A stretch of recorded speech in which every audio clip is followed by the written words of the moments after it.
and the orb was handled by others, until finding the Glassmith.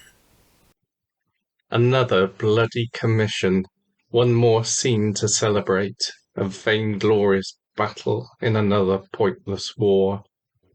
My images should bring gladness to heart, windows that flood with soul light, rich with the colours of love, life and truth, not stained with the blood red of death.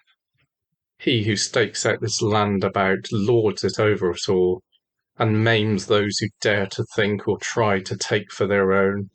He's called me to him to set his world in glass, to illuminate his great house and his hall, a chance for him to gloat in his might and flaunt the latest fight he has won. But the tale he's had drawn up for me is a parody of a scene told too soon.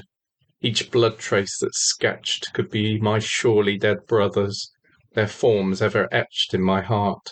Enlisted, conscripted by his local militia, they were bullied to the fight.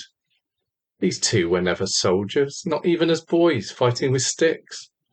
Their fun was always in a chase and a run. Then, grown older, out on this hillside, tending our cows and our crops. But while they were force-marched with the other recruits, armed with the lance and the bow, the master castled himself away in his keep, his coward hearts safe, penned up like one of our sheep. We cried each night they were gone, my mother and I wrapped together, tight as a shield. But when those few straggling survivors staggered their way back in the rain, my two brothers weren't to be seen, and although we begged them for news, all we received was a solemn shake of the head. But memories slowly seeped out of how the battlefield smoked, a haze of noise in which all became lost, guns never seen before, fired from both sides, capable of piercing their armour and hide. Those who returned carry those iron reminders screeching and festering deep down inside. They say that any who did not rise up were left for the dead, and better for them than this limb-mangled lot that remain. But for him who sits secure on his throne, more land was devoured, so he clapped his signet-ringed hands and heartily dined. And now his steward captures a scene where the horrors obscene are edited out. It's the fanciful art of the victor, nothing about the victims to disturb their night's sleep. The blood and the terror, the shit and the screams, all beautified into brave-hearted defeat. Now they present it for me to recreate, stained in glass. I cannot refuse. They own us, can remove us. Besides, it's not only my living, it's also my craft. Father nicknamed me Alfeva, watching me inhabit the woods like an elf.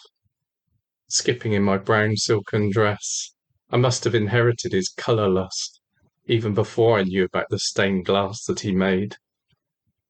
Born in October, I knew it was my time, when at last that season came back around, that leaf-crunching, twig-snapping, flame-falling tree-swirl of autumn. My hands would rummage through bracken and brush, as I chose and collected my leaves, the red of the oak, the copper of beech, the orange of rowan, and the yellow of lime. I pressed them into our father's fattest of books, till the last of their moisture was dried, and slice up their leaf skin and join up their hues, stretching them out against the afternoon light. Drawn to the wild call of the fields, my brother had turned their backs to our side of the glass, so my father looked to the craftswoman reflected in me, as I watched him and absorbed all his ways. And when gradually his sight faded into the black, I took up his place, and he guided my fledgling, fumbling fingers, his ears still attuned to every right sound. Now it's just me to continue his craft, and for this latest unworthy task, I dragged myself off to the glass blower in town. Normally I run on the path through the woods, to feel the leaves crisp and crunch on my feet, but sorrow has leadened my body today, and my feet simply refuse to fly free. I stand at the heat of his hearth, shaking the coolness from out of my veins, and though he is aware of my presence, nothing will interfere with his flow. So I allow myself to breathe calm with every fluid move that he makes.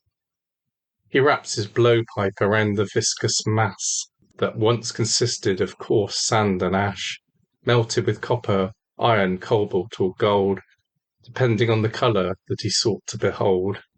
He scoops it up like liquefied honey, and blows his full air through the tube, rolling and turning and rolling, keeping up the continual hot glacial flow. I haul home my sack with its rainbow of glass, but my eyes glaze at their cartoon of a battle crudely sketched out on this board. I know my role, the limitations on art they've imposed, yet even here there's still a way for my craft to take hold. Behind my eyes their stark whitewashed outlines illuminate into one vibrant scene.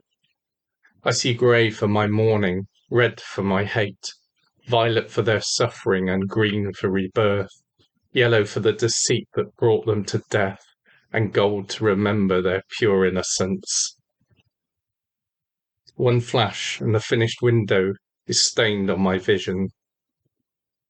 Then my iron is hot for the action, sharp is its point as it touches the glass, to unmould it, unmake it back into sand and back into ash. Once it's ready to crack, my fingers feel for the fault line, applying the pressure with the merest tap, hearing the clink, the satisfying snap. Then I slip it and chip it, grinding and grousing, till gradually the sharpness shapes into smooth.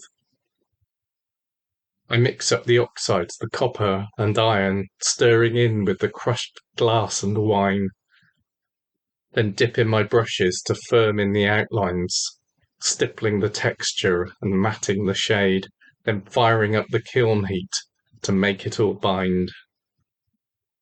I assemble this seeming clash of cut colours with the translucence that'll show through the seasons.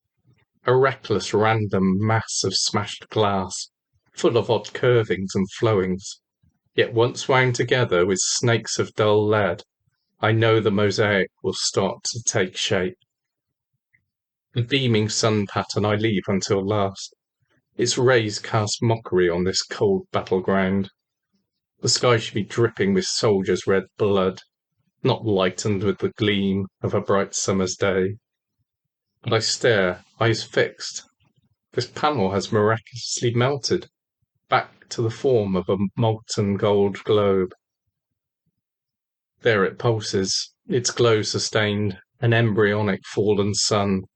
Compelled, a child coaxed to the flame, I reach out, naked hands set fast, braced for the onset scorch of pain. Yet cool this orb is to the touch, and smooth it slips into my skin. Then, as it winks into a spin, clarity floods me from within, like the numb of winter water. It fills my mind with fleeting forms, of generations long past, memories of tools and crafts, and those whose work was functional and fair, all told to me in an instant. But unlike a dream, I know that they'll be safely held for all the time that's left to be. Then a glimpse of a time that I don't understand, a stark walled room where someone clothed in white gown holds in their hand a flat glass full of people, their images scattered in an explosion of light.